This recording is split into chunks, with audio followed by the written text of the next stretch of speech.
आज का दिन भारत के लिए कई महत्वपूर्ण समाचार लेकर आया है। देश और दुनिया में कई घटनाएं घटी हैं, जिनका असर हमारे जीवन पर पड़ सकता है। प्रधानमंत्री मोदी ने आज अंतर्राष्ट्रीय मंच पर भारत की बात रखी। उन्होंने वैश्विक चुनौतियों पर भारत के दृष्टिकोण को स्पष्ट किया और कई महत्वपूर्ण मुद्दों पर अपने विचार साझा किए। वहीं दिल्ली में मुख्यमंत्री योगी आदित्यनाथ ने चुनावी सभा को संबोधित किया। उन्होंने अपने भाषण में विकास कार्यों और भविष्य की योजनाओं पर जोर दिया। जलगांव ट्रेन दुर्घटना के बाद रेलवे ने पीड़ित परिवारों के लिए मुआवजे का ऐलान किया है। राहत और बचाव कार्य तेजी से चल रहे हैं और अधिकारियों ने स्थिति को नियंत्रण में बताया है।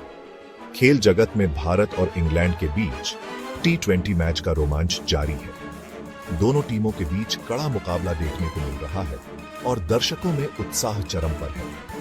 अंतर्राष्ट्रीय स्तर पर सिंधु जल समझौते पर भारत और पाकिस्तान के बीच तनाव बना हुआ है। दोनों देशों के बीच बातचीत जारी है, लेकिन समाधान अभी तक नहीं निकला है। इस बीच आज पूरा देश नेताजी सुभाष चंद्र बोस की जयंती पराक्रम दिवस के रूप में मना रहा है। देश भर में विभिन्न कार्यक्रमों का आयोजन किया गया है और लोग नेताजी को श्रद्धांजलि अर्पित कर रहे हैं।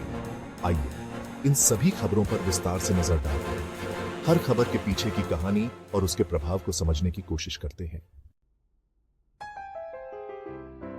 प्रधानमंत्री नरेंद्र मोदी ने आज एक बार फिर वैश्विक मंच पर भारत की आवाज बुलंद की है।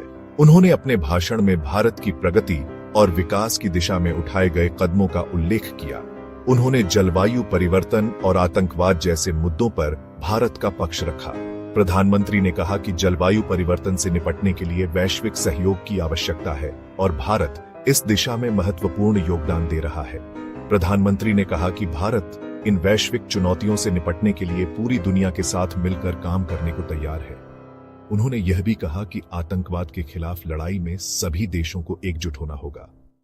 उन्होंने यह भी कहा कि भारत एक शांतिप्रिय देश है और आतंकवाद के खिलाफ लड़ाई में पूरी दुनिया को एकजुट होना होगा। प्रधानमंत्री ने शांति और स्थिरता के महत्व पर जोर दिया। प्रधानमंत्री के भाषण की अंतर्राष्ट्रीय समुदाय ने सराहना की है। उनके विचारों और दृष्टिकोण को वैश्विक नेताओं ने समर्थन दिया और उनकी प्रशंसा की।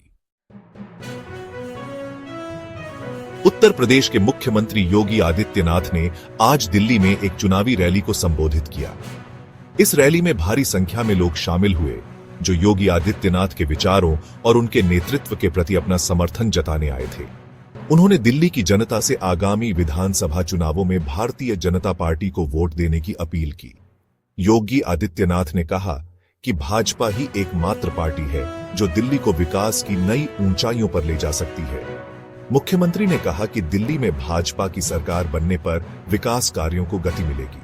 उन्होंने यह भी वादा किया कि भाजपा सरकार बनने पर दिल्ली में रोजगार के नए अवसर पैदा होंगे और बुनियादी ढांचे में सुधार होगा।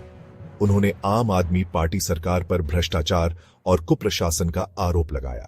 योगी आदित्यनाथ ने कहा कि आम आदमी पार्टी ने दिल्ली की जनता को धोखा दिया है और अब समय आ गया है कि दिल्ली की जनता एक सशक्त और ईमानदार सरकार चुने। जलगांव में हुई ट्रेन दुर्घटना में मृतकों की संख्या बढ़कर 15 हो गई है। रेलवे ने इस हादसे में जान गंवाने वाले लोगों के परिजनों को 10-10 लाख रुपए मुआवजे का ऐलान किया है। घायलों को 50,000 से लेकर 2 लाख रुपए तक की आर्थिक सहायता दी जाएगी। रेलवे ने इस हादसे की जांच के आदेश दे दिए हैं।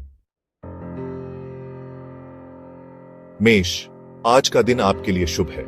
व्यापार में लाभ के योग है। नौकरी पेशा लोगों को तरक्की मिल सकती है। वृषभ, आज का दिन आपके लिए सामान्य रहेगा। सेहत का ध्यान रखें। अनावश्यक खर्चों से बचें। मिथुन, आज आपका मन प्रसन्न रहेगा। परिवार के साथ अच्छा समय बिताएंगे। यात्रा का योग बन रहा है।